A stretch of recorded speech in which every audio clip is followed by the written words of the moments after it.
बिस्मिल्लाहिर्रहमानिर्रहीम, अस्सलाम वालेकुम। डियर स्टूडेंट्स, उम्मीद है कि आप सब खैरियत से होंगे। My name is Adeel Mehboob, I am lecturer of computer science. आज की इस वीडियो में हमने चैप्टर नंबर 2 का लेक्चर नंबर 4 डिस्कस करना है और टॉपिक है हमारा कंपोनेंट्स ऑफ नेटवर्क।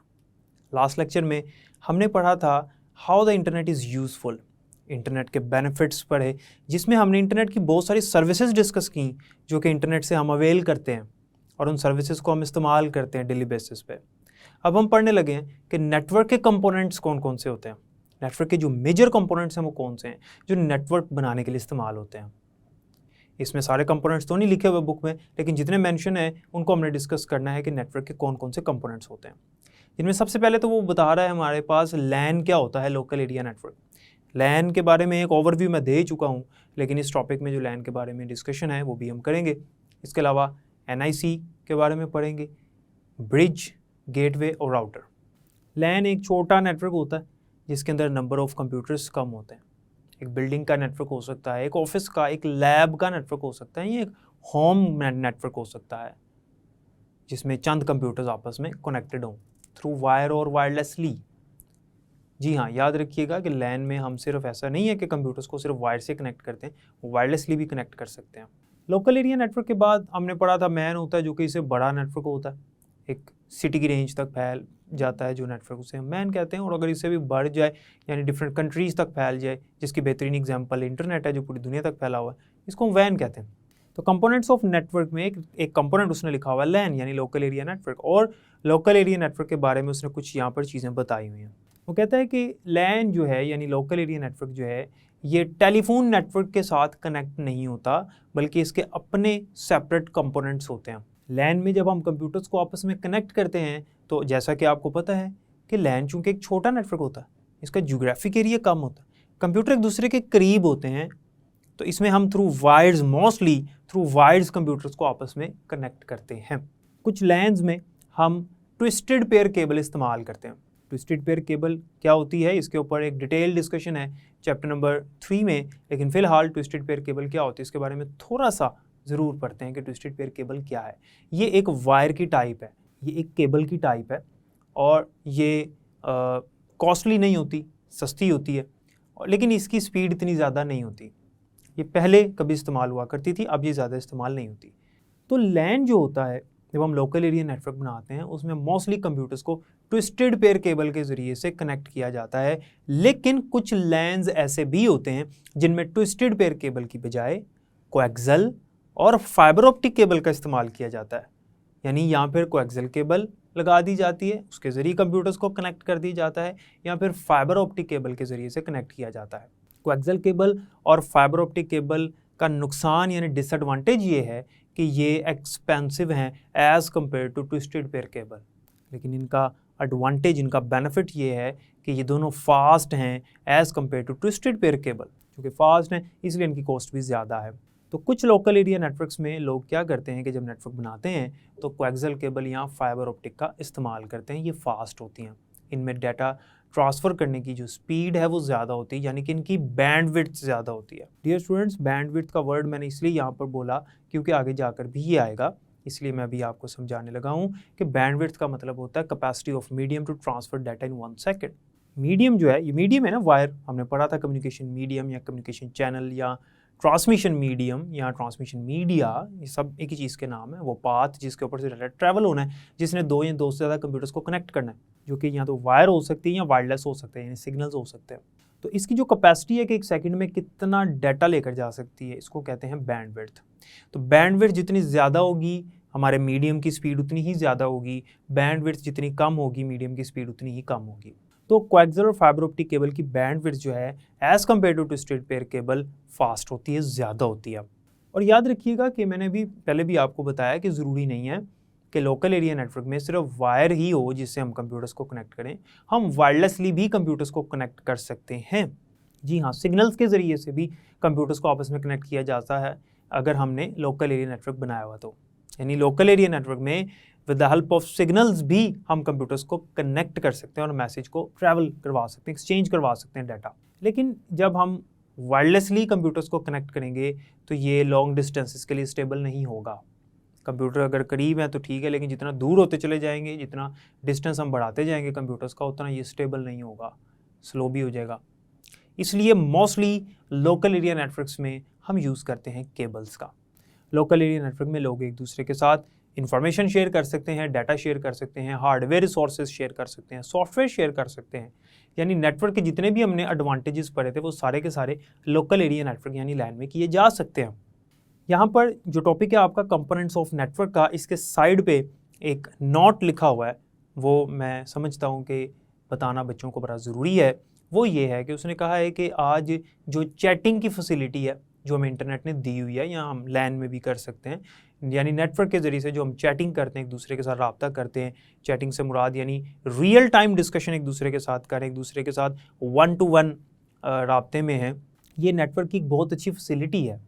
आज के दौर में ये बहुत अच्छी फैसिलिटी है, ये एडवांटेज है और हम इससे बहुत सारे फ़ायदे हासिल कर रहे हैं। लेकिन जो स्टूडेंट्स हैं उसमें ज़्यादातर स्टूडेंट्स इसका बहुत ज़्यादा इस्तेमाल करके अपना टाइम वेस्ट कर रहे हैं और अपनी स्टडी को कॉम्प्रोमाइज़ कर रहे हैं। तो इसलिए यहाँ पर आपको सजेस्ट करूँगा कि आप नेटवर्क का यानी इंटरनेट का उतना ही इस्तेमाल करें जितना इस्तेमाल करने से आपकी स्टडी और बाकी जो मामूलात ज़िंदगी हैं वो डिस्टर्ब ना हो, वो कॉम्प्रोमाइज़ ना हो।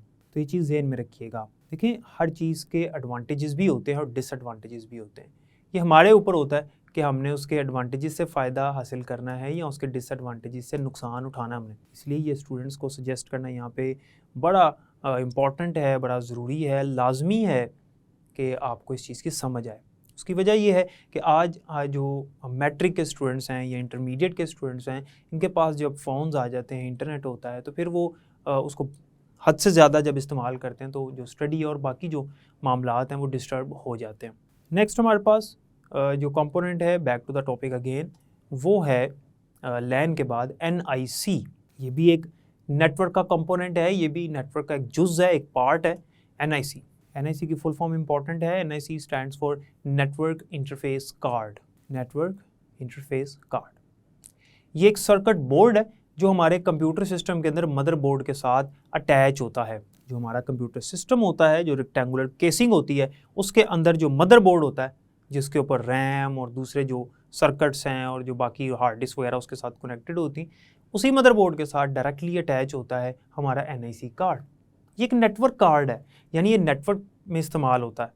अगर हमारा कंप्यूटर नेटवर्क के साथ कनेक्टेड नहीं है या हमने नहीं करना, तो फिर ये लगा भी होगा तो इसका कोई मकसद नहीं होगा, ये इसकी कोई वर्किंग नहीं होगी। एक नेटवर्क कार्ड है, इसके नाम में है नेटवर्क इंटरफेस कार्ड, और ये हमारे कंप्यूटर की जो एक्सपेंशन स्लॉट होती है उसके साथ लगा होता है, उसके साथ फिक्स होता है, उसके साथ कनेक्टेड होता है। जस्ट लाइक रैम, आपने रैम देखी होगी मदरबोर्ड के ऊपर जिस तरह से लगी होती है, रैम भी स्लॉट के अंदर लगी होती है, तो ये भी स्लॉट के अंदर ही लगा होता है। और इसका ये काम होता है कि हमारे कंप्यूटर को उस वायर के साथ कनेक्ट कर देना जो वायर नेटवर्क के लिए हमने उसके साथ लगाई हुई है।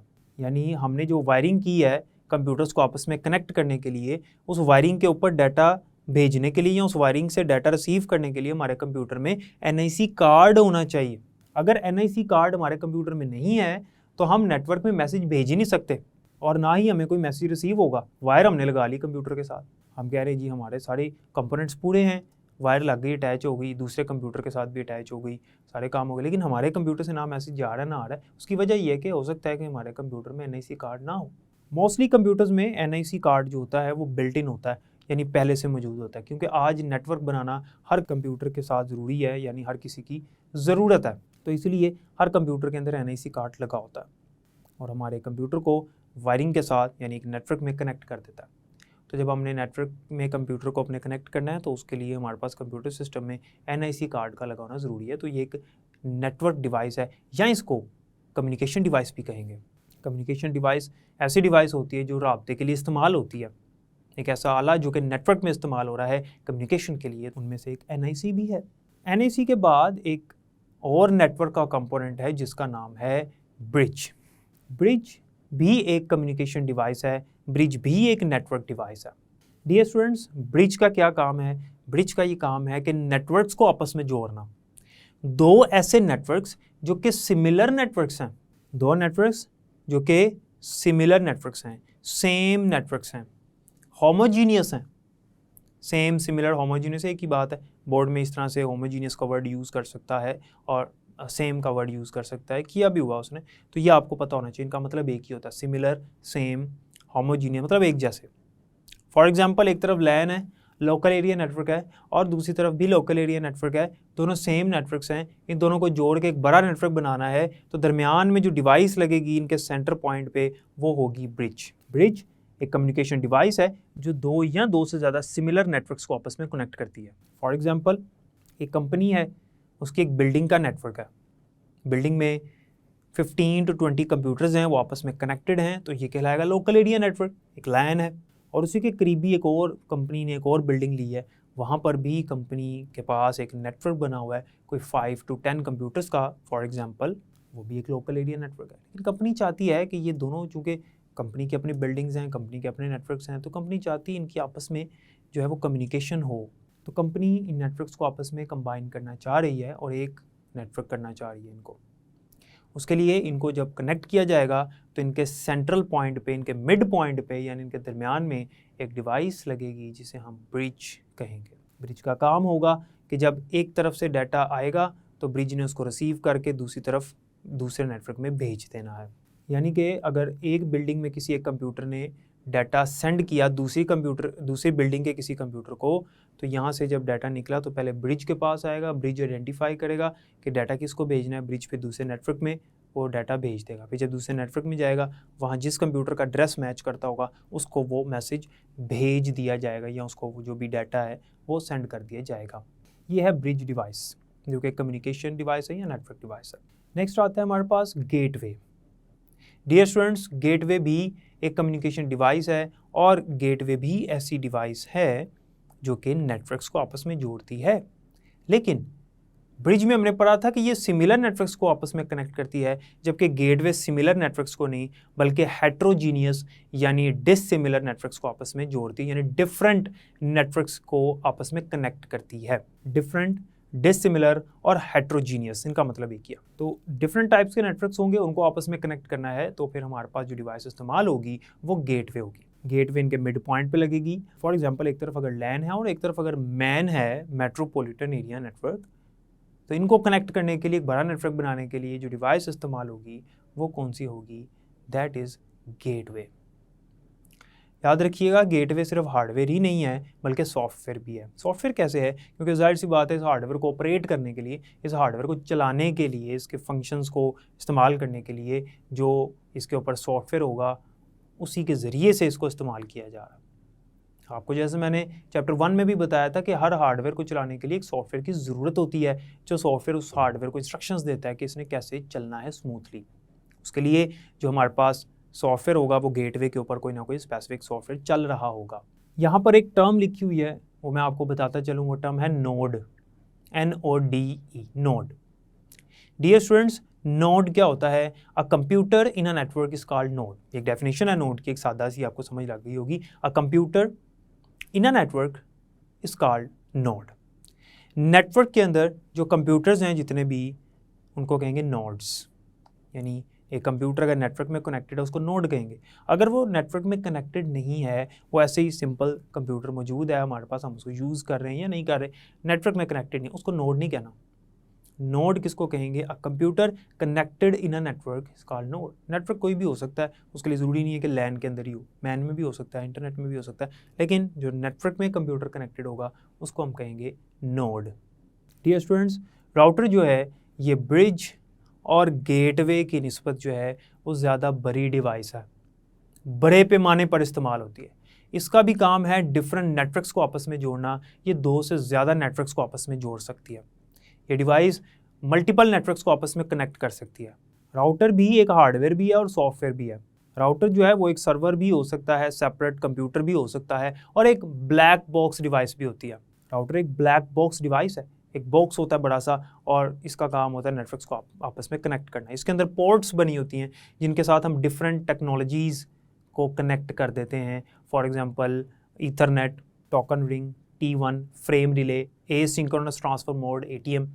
ये डिफरेंट टेक्नोलॉजीज़ हैं जो कि राउटर में काम कर रही होती हैं। इनके ज़रिए से हम नेटवर्क्स को आपस में कनेक्ट करते हैं। ये बड़े पैमाने पे इस्तेमाल होता है राउटर्स जो हैं ये इंटरनेट में भी इस्तेमाल होते हैं। हमारे जो ISPs होते हैं, इंटरनेट सर्विस प्रोवाइडर्स, जो हमें इंटरनेट की सहूलत देते हैं, उनके पास ये राउटर्स पड़े होते हैं। ये जब हमें इंटरनेट की सर्विस देते हैं तो ये हमारे कंप्यूटर्स को राउटर्स के साथ लगाते हैं, राउटर के साथ दूसरे बड़े नेटवर्क्स कनेक्टेड होते हैं, तो हमें फिर इंटरनेट की सहूलत मिलती है। तो राउटर जो है वो लार्ज स्केल पे काम करने वाले डिवाइसेस हैं, 2 से ज़्यादा मतलब मल्टीपल कंप्यूटर्स और नेटवर्क्स को आपस में कनेक्ट करने के लिए इस्तेमाल होता है। तो राउटर हार्डवेयर भी है, सॉफ्टवेयर भी है। हार्डवेयर कैसे मैंने आपको बता दिया है, और मैंने आपको बता दी कि इसके साथ पोर्ट्स होती हैं, इंटरफेसेस होती हैं, जिसके साथ हम डिफरेंट टेक्नोलॉजीज़ कनेक्ट कर सकते हैं। जैसे मैंने आपको बता दिया अभी, T1, Ethernet, token ring, frame relay, asynchronous transfer mode, different technologies के नाम हैं जो कि इस पर चल रही होती हैं, इसके साथ कनेक्टेड होती हैं। राउटर जैसे मैंने बताया सॉफ्टवेयर भी है हार्डवेयर के अलावा। तो सॉफ्टवेयर किस तरह से है? सॉफ्टवेयर इसके अंदर 2 तरह के हैं। एक सॉफ्टवेयर इसका एक ऑपरेटिंग सिस्टम है जो इसको चला रहा है, जैसे हमारे मोबाइल में ऑपरेटिंग सिस्टम होता है, हमारे कंप्यूटर में ऑपरेटिंग सिस्टम होता है जो उसको ऑपरेट कर रहा होता है। तो इसका एक अपना ऑपरेटिंग सिस्टम भी होता है, और एक इसका राउटिंग प्रोटोकॉल भी होता है। अभी हमने पढ़ा था पिछले लेक्चर में प्रोटोकॉल क्या होता है, सेट ऑफ रूल्स। इसके ऊपर प्रोटोकॉल भी इंस्टॉल हुआ होता है जो इसको इंस्ट्रक्शंस दे रहा होता है कि मैसेज को कैसे सेंड करना है, कैसे रिसीव करना है, कैसे एक कंप्यूटर के मैसेज को दूसरे नेटवर्क के कंप्यूटर में भेजना है, एक नेटवर्क से मैसेज निकाल के दूसरे नेटवर्क में कैसे ट्रांसफर करना है। ये जो रूल्स हैं वो भी इसके ऊपर चल रहे होते हैं, इनको राउटिंग प्रोटोकॉल्स कहते हैं। इसके अलावा इसके ऊपर मैंने आपको बताया ऑपरेटिंग सिस्टम चल रहा होता है जो कि इसको ऑपरेट कर रहा होता है, और इसके अलावा मैनेजमेंट सॉफ्टवेयर भी इसके ऊपर होता है। तो राउटर बहुत इंपॉर्टेंट डिवाइस है, और आज राउटर के ज़रिए से हम इंटरनेट की सहूलत ले रहे हैं मुख्तलिफ ISPs से। हमारे पास डिफरेंट जो कंपनी हमें इंटरनेट प्रोवाइड करती है, जिस कंपनी का हमने इंटरनेट लिया होता है वो ISP कहलाता है। तो ISPs की जो एक्सचेंज होती हैं, जहाँ पर उनके पास जो उनकी कंपनी में बड़ी बड़ी डिवाइसेस लगी हुई हैं, उनमें राउटर्स जो है वो उनके पास बहुत ज़्यादा तादाद में मौजूद हैं। ये एक्सपेंसिव डिवाइस होती है as compare to bridge and gateway. तो स्टूडेंट्स, जैसा कि आपने देखा कि नेटवर्क के कौन कौन से कंपोनेंट्स होते हैं और ये कैसे काम करते हैं, जिनमें हमने LAN के बारे में पढ़ा। फिर मैंने आपको बुक में जो एक उसने इंपॉर्टेंट नोट लिखा हुआ उसको रीड करते हुए मैंने आपको उसके बारे में सजेशन दी, और फिर हमने देखा कि LAN में हम कौन सा मीडियम इस्तेमाल करते हैं मोस्टली, और कौन कौन से मीडियम्स इस्तेमाल होते भी हैं। फिर हमने NIC के बारे में पढ़ा, हमने ब्रिज जो कम्युनिकेशन डिवाइस है, नेटवर्क डिवाइस है, उसके बारे में पढ़ा कि सिमिलर नेटवर्क्स को जोड़ती है।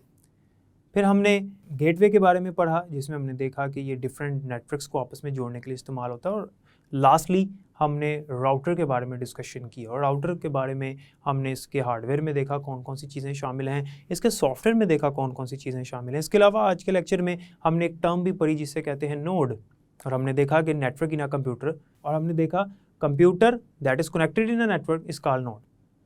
उम्मीद है कि आज के लेक्चर की आपको समझ आई होगी, इसको बुक से ज़रूर रीड कीजिएगा। बाकी इंशाल्लाह लैंस प्रोटोकॉल वाला अगला टॉपिक है जो कि हम नेक्स्ट लेक्चर में इंशाल्लाह डिस्कस करेंगे। तब तक के लिए मुझे इजाज़त दें, नेक्स्ट लेक्चर में मुलाकात होगी। अपना बहुत ख्याल रखिएगा। अल्लाह हाफ़िज़।